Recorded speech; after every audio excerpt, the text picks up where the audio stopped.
La Russie réduit drastiquement ses exportations de gaz et l'Allemagne se tourne vers des sources alternatives d'énergie et notamment le biogaz. À quelques heures de route de Berlin, cette usine de la ville de Zerbst exploite les déjections animales, celles de poulets, de vaches ou de cochons. Chris Döring est le propriétaire de l'usine. On produit tous les jours l'équivalent en gaz d'une citerne de 20 000 litres de pétrole. Berlin observe avec inquiétude la réduction des volumes livrés par Gazprom. Le géant russe exporte désormais vers l'Allemagne environ 20% du gaz qu'il devrait en principe livrer. En cas de pénurie, certaines entreprises allemandes pourraient cet hiver, par mesure d'économie, être obligées de tourner au ralenti. Ce qui n'est pas le cas dans cette ville du sud-est de Berlin qui pourra compter sur son usine de biogaz.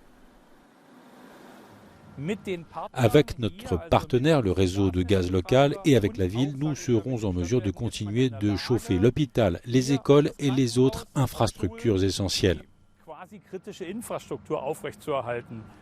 L'exemple de Zerbst est observé par les défenseurs de l'environnement. À court terme, le biogaz ne pourrait pas à lui seul être une solution à la crise énergétique qui touche l'Europe.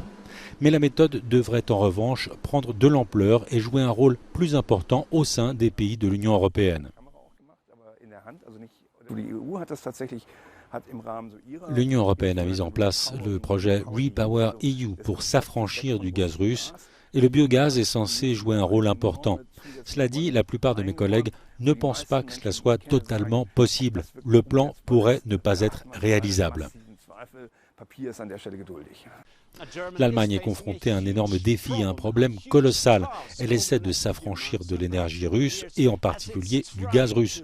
Et le biogaz, comme celui qui est produit ici à l'ouest de Berlin, ne sera pas la solution à ce problème, mais il pourrait jouer un rôle important à l'avenir dans la construction de la sécurité énergétique allemande.